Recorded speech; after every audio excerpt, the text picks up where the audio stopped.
Okay, hi, Professor Cardone. So this is my presentation. So I did it on the Villa Farnesina. So I specifically was looking at the Loggia of Gelatia room within the museum. So I go into a bit of background information about the villa and how its architecture was influenced by the Renaissance, some important figures in the creation of the building, a bit of the astrological presence within the loggia, and kind of intertwine that throughout the villa itself.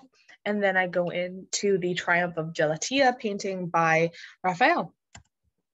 So first, a bit of background information about the villa and its architectural elements. So it was created in the early 16th century, so that was the Renaissance period. So the architecture itself has certain aspects that are important to the Renaissance. So as you can see, I found the floor plan here. So it has kind of this horseshoe shape. So these loggias and then a garden kind of in the center. So this connection between the garden and the villa is something that Vitruvius talks about in his writings on architecture. So this is just another example of how the Renaissance reused and reinstituted a lot of the ancient Roman ideas in their architecture. Then these are the loggias, like I mentioned, of the building. So there's the loggia where Psyche and Cupid, that whole mythology is depicted. And then the entrance one, the one of Gelatia. So I looked into a bit of what these loggias are. They're kind of similar to the Roman idea of a portico, from what I found. So the porticos operate similar to the idea of a porch. So it provides coverage from the elements while still allowing guests to kind of walk outside. And the loggias have kind of a similar purpose, but they tend to be an enclosed space within the building. So that is exactly what this one right here is doing, and it's directly in the center. So that's a bit about the architecture. And so some of the important figures involved are obviously Agostino Chigi. So he was a banker, wealthy banker in Rome, and he made a lot of close connections with the papal estate, specifically under Julius II and Leo X. So with his wealth, he created this villa, which shows off all, like I said, that wealth and that prestige, which really, again, goes back to the Renaissance idea of being a self-made man.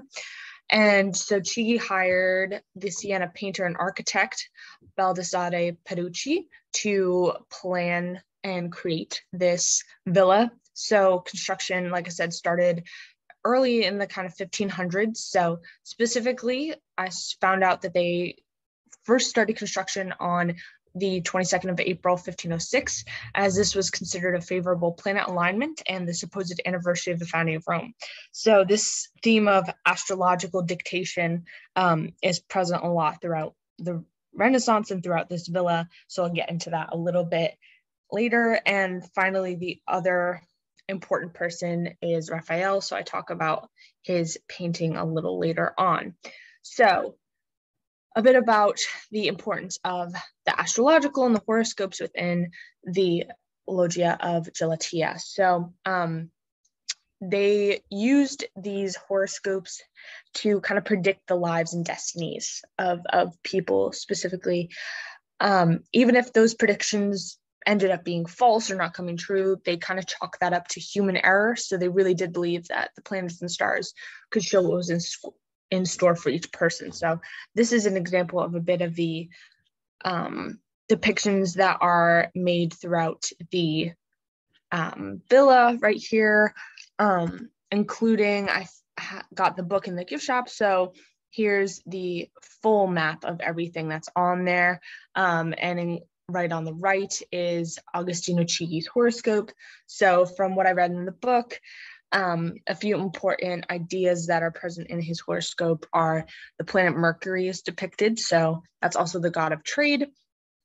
And then Sagittarius is there as well. So these two ideas add to the prediction that Chigi is going to continue to be a benefactor, someone who's very generous with his money and willing to host others and progressing culture and art and all these things that were deemed very important. And then a bit connecting astrology and planet alignments, there's an interesting connection to Chigi's chapel. So the depiction of horoscopes in astrology isn't innately pagan when we look at both of these structures in conjunction. So admittedly, the villa doesn't have any Christian themes and instead depicts mythological stories from the Roman catalog. But so yeah, we see in Shigi's horoscope, the construction dated the villa. He saw that planets and constellations had control over the outcomes of life and destiny. But when we look at Shigi's chapel, there's another nuance to these ideas. So the presence of the constellations are there within like a Shigi's chapel in Santa Maria del Popolo, and it points to this connection between the pagan and the Christian. So in this chapel, there's angels above each planet, and the dome's central point is a depiction of God. So that kind of points to the idea that although they did believe, and Shigi believed, that the planets controlled destiny, it also says that those planets were controlled by God. So he kind of acts as this watchmaker and sets life in motion through creation. So I thought that was an interesting connection between these two buildings. And then to go over the triumph of Galatea. So in addition to the astrological ideas, mythical ideas were also present within the Loggia. So this painting was created by Raphael in 1512. It's a fresco, so it was a painting on fresh plaster. It shows the myth of Galatea, who is a Nereid who falls in love with a shepherd called Acis. So the Cyclops Polyphemus, who is painted by Sebastiano del Piombo, he ends up killing Acis out of jealous love for Galatea. So Galatea then transforms her dying lover into a river, Sicilian river.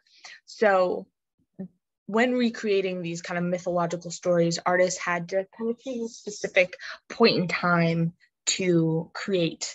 And in this case, Raphael chose to capture the apotheosis, or the deification of Galatea. So this depiction is supposedly based off a few different literary sources, namely Ovid's Metamorphoses and Poliziano's poetical work, the Carousel. So to go into a bit of the details of the painting, Galatea is kind of within the shell chariot being pulled by dolphins, and three cupids kind of encircle her head. They're pointing their arrows at her. And then there is a fourth in the top left corner, but his arrows are not aimed at her. So a possible translation of this is the idea of promoting chastity and kind of platonic love, as opposed to the like obsessive love that overtakes those who are shot with Cupid's arrow. And then another interesting connection is kind of the style of Galatea's body. So here's a close-up of her, and it's very similar to that of St. Catherine in one of Raphael's earlier paintings. So they have this similar twisted nature of their bodies that simulates a lot of movement. Additionally, in Galatea's case, her hair and her cloak also convey this idea of fluidity, and this more dynamic style is supposedly inspired by that of Michelangelo. And then for the technique of the painting, another important aspect is the use of Egyptian blue. So this pigment is primarily made of copper, and that is mixed with other elements and heat treated. So Vitruvius wrote about this pigment in his books. It originated in Egypt, hence the name. And then the ancient Romans kind of took that idea and started using it in their paintings.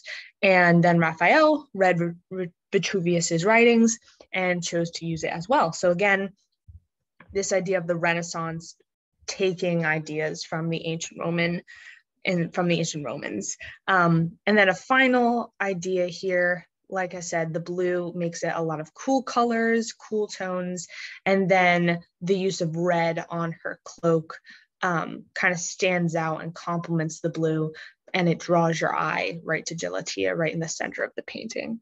So that is it for my presentation. I hope that it provided a little more insight into the Villa Farnesina, and specifically some of the astrological elements and the triumph of Galatea.